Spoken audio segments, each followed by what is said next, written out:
You sit staring at a tiny, glowing screen. Your thumb swipes upward. You are searching for a quick hit of dopamine, which is a chemical in your brain that makes you feel happy. Your mind feels restless. Is this what entertainment is supposed to be?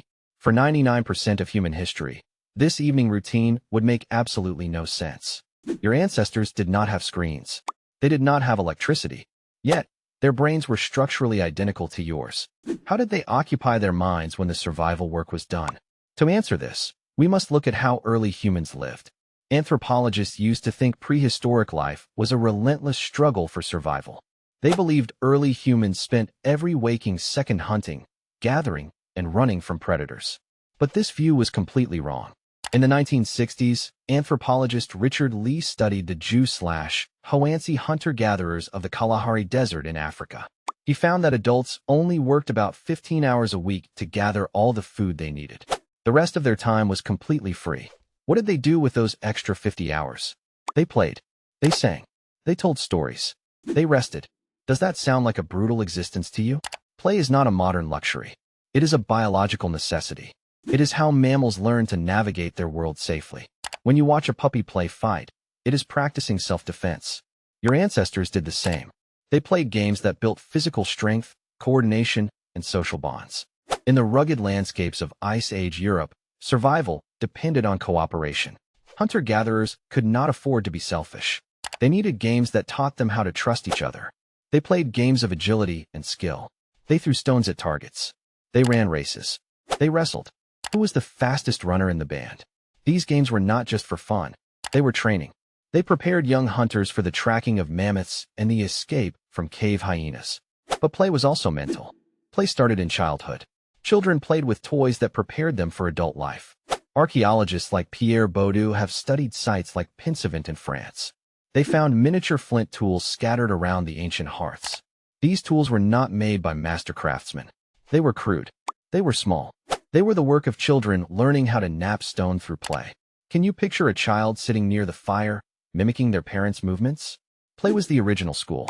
As humans grew older, their play became more social. In 2014, anthropologist Polly Wiesner published a landmark study.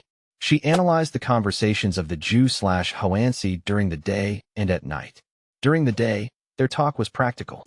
They talked about hunting, gathering, and tribal politics. But at night, everything changed. The campfire created a safe space. The flickering light kept predators away. Under the dark sky, 81% of their conversations turned to storytelling. They told legends. They shared jokes. They gossiped about neighbors. They sang songs. Why did storytelling become so vital? It allowed them to share knowledge. It helped them understand each other's feelings. It built a shared culture. Imagine sitting around a fire 40,000 years ago. The wind is howling outside.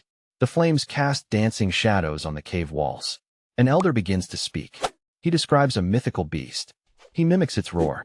You listen intently. Your heart beats faster. This was the birth of theater. It was the first virtual reality. And it wasn't just stories.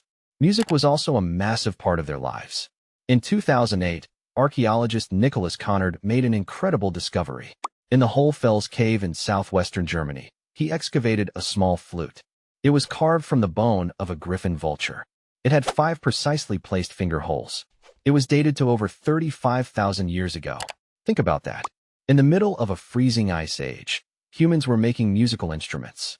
They spent hours scraping bone and ivory to make a device that produced melody. Why would they do that when they could be hunting? Because music binds people together. When you sing with others, your brain releases oxytocin. This is a hormone that makes you feel connected and safe. Nicholas Connard actually made a replica of this ancient bone flute. He played it inside the cave. The sound was soft, clear, and hauntingly beautiful. It echoed off the ancient stone walls, filling the dark space with melody. Imagine the reaction of the tribe. Did they close their eyes and listen? Did they dance around the fire? Music was not a distraction from survival. It was a tool for survival. It forged deep bonds between individuals. They also made art. In Blombos Cave in South Africa, researcher Christopher Henshelwood found something extraordinary. It was a chunk of red ochre, which is a natural clay earth pigment. The ochre was engraved with a precise cross-hatched geometric pattern. It was 75,000 years old. It was not a tool. It had no practical use. It was a doodle. It was the result of a human mind playing with shapes. Early humans did not just doodle on stones. They decorated their own bodies. In many ancient sites, archaeologists have found grinding stones covered in red and yellow powder. This pigment was mixed with animal fat to create paint. They painted stripes on their arms. They drew patterns on their faces. This body art was a form of self-expression. It was a way to say who you were. It was a visual game of identity. Did it make them feel proud? Did it make them feel beautiful? This play art soon evolved. In caves like Chauvet and Lascaux, early artists painted vast herds of running animals. They used the natural curves of the stone to make the animals look like they were moving. When the firelight flickered, the paintings seemed to dance. Was this the world's first cinema? Yes, it was. Your ancestors created a visual playground. They also played board games. While we do not have wooden boards from the deepest prehistory, we have evidence of early games.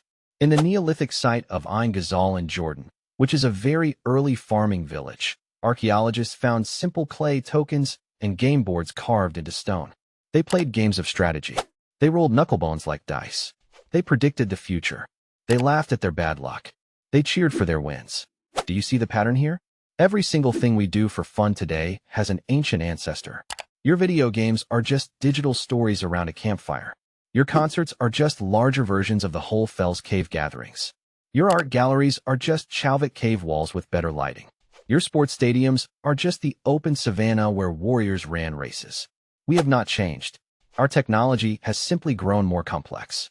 But something has been lost. Today, our entertainment is passive. We sit in isolation. We watch others play. We listen to pre-recorded music. We scroll through feed after feed. We consume instead of creating. But your brain was designed for active play. It was designed to collaborate. It was designed to feel the warmth of the fire. It was designed to sing together. Next time you feel bored, put down the screen. Go outside. Run a race. Tell a story. Sing a song. Connect with your tribe. That is what your ancestors did. It is how they stayed sane. It is how they survived. You sit staring at a tiny, glowing screen. Your thumb swipes upward.